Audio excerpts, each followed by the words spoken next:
Alright, second time recording this particular video. I'm going to quickly wrap up the visualizer and then do the sprites. This is my second to last video. We're almost there.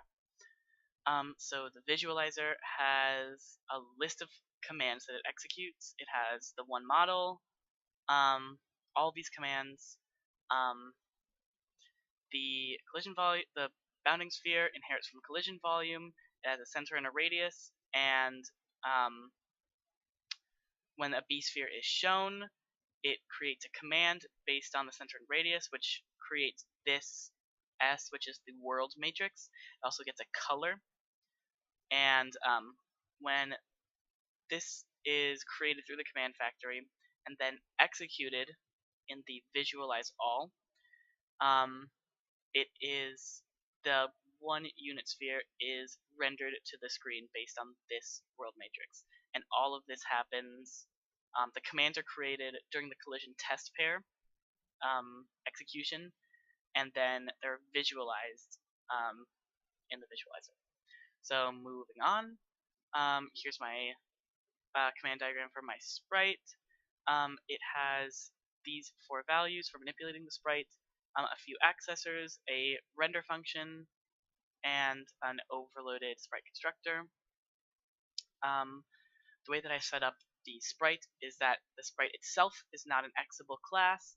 Instead, the existing exable class, drawable, has now a two-dimensional layer to it.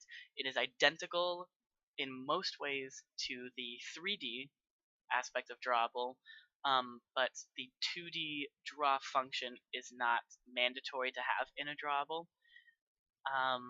And as I talked about earlier, 2D objects are stored in a storage map to allow for a sprite draw order, which will be implemented at a later date, so I'm not even going to talk about it too much.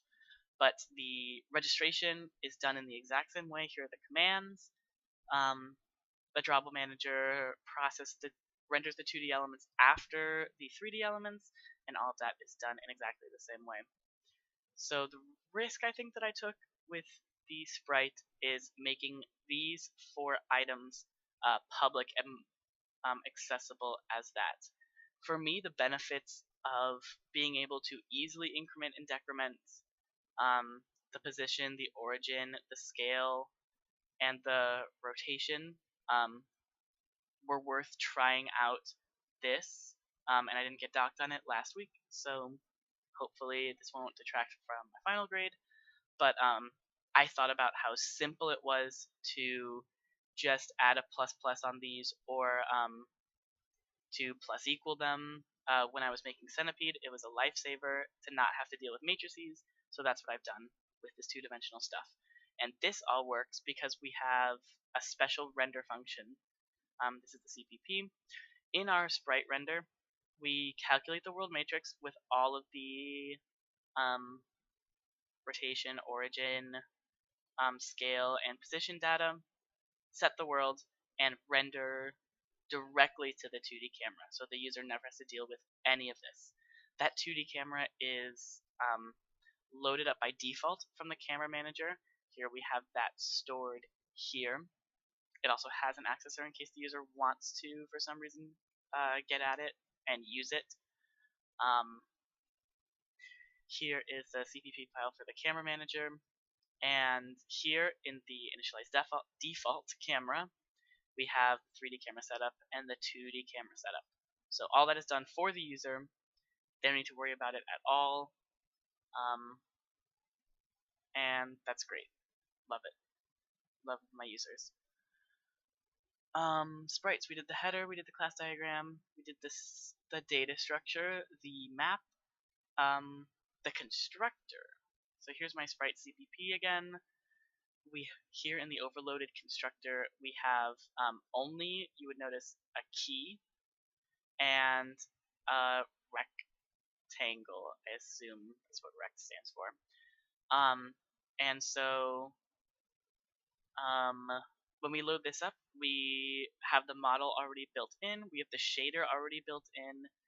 The user doesn't have to fool with the image manager. They just give us the key and we load it up for them, and then the rectangle that they passed in.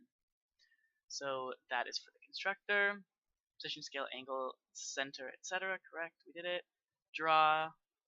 Yes, destructor. We have our virtual destructor. There it is. Here, right here, it's not formatted well, but from my last run, we can see that the Sprite class here, this line, oh, it doesn't say deleting Sprite because I just changed it, but if I run it for you in my test environment, and then we do one of these, we see deleting Sprite has been called. So that's working. Sprite is being deleted. That is a sprite of type Sprite being deleted. So if you inherited from Sprite, this would still work because it's a virtual destructor. Properly managed draw order is, we showed that, and I will show the documentation in the next video. Wonderful. Stay tuned for the very last video.